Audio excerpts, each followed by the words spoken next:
What's good, everybody? It's your boy again, Elevated Chillz, back to you with the thrills and the wicked blood spills. This time, the scary story's titled Sunday Morning. Sunday Morning is a scary story about a young girl who was always late for Mass at her church. It is based on an old French folktale called The Spectre's Mass, which was first recorded in 1890. This is the same folktale that inspired the story One Sunday Morning in the book Scary Stories to Tell in the Dark. There was a young girl named Josephina who was habitually late for Sunday morning Mass at her local church. She always forgot to set her alarm and wouldn't wake up in time. Finally, she got tired of her parents telling her off and decided she would never be late for Mass again. One Sunday morning, Josephina woke up at midnight. Unaware of what time it was, she thought she had overslept again and jumped out of bed. She quickly got dressed and ran out of the door without ever looking at the clock. It was still dark outside, but usually was dark at the same time every year. It was very quiet and there was nobody else on the street.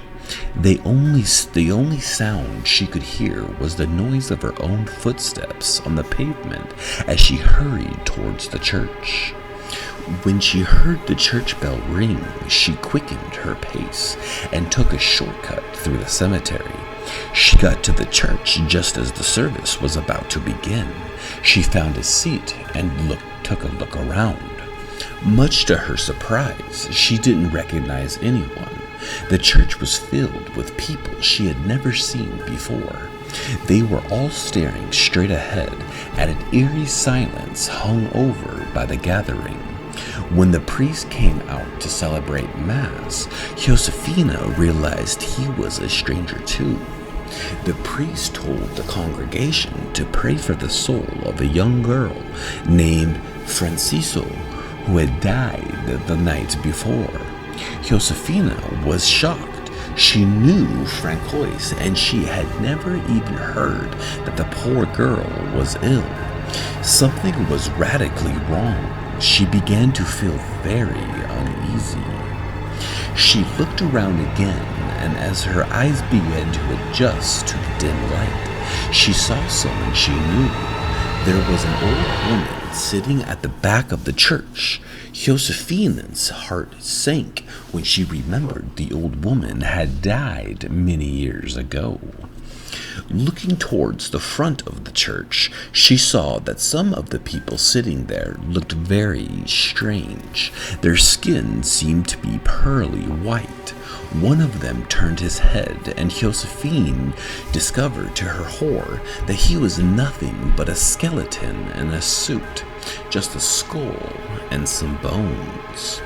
This is a mass for the dead, thought Josephine. Everybody here is dead except me. It is a specter's mass. She noticed that some of them were staring at her. Their eyes were filled with anger. It was clear to her that she had no business being there. Suddenly, she felt a tap on her shoulder. Nervously, she turned around and found her grandfather standing in the row behind her. He had been dead for 3 years. There was a worried look on his face. He leaned towards her and whispered in her ear, "Leave right now, while you still can," he hissed. "You don't belong here." Josephine immediately grabbed her coat and walked quickly towards the door. She heard hollow footsteps echoing behind her and glanced back. The dead were rising out of their seats and following her. Their faces were twisted in fury and hate. Josephine was terrified, and she dashed to the door, a pack of shrieking ghosts snapping at her heels. She felt skeletal hands grabbing at her, trying to stop her leaving. She twisted and turned, struggling to free herself from their grasp. Her coat was ripped off, and her hat was snatched from her head, just as she managed to slip out the door.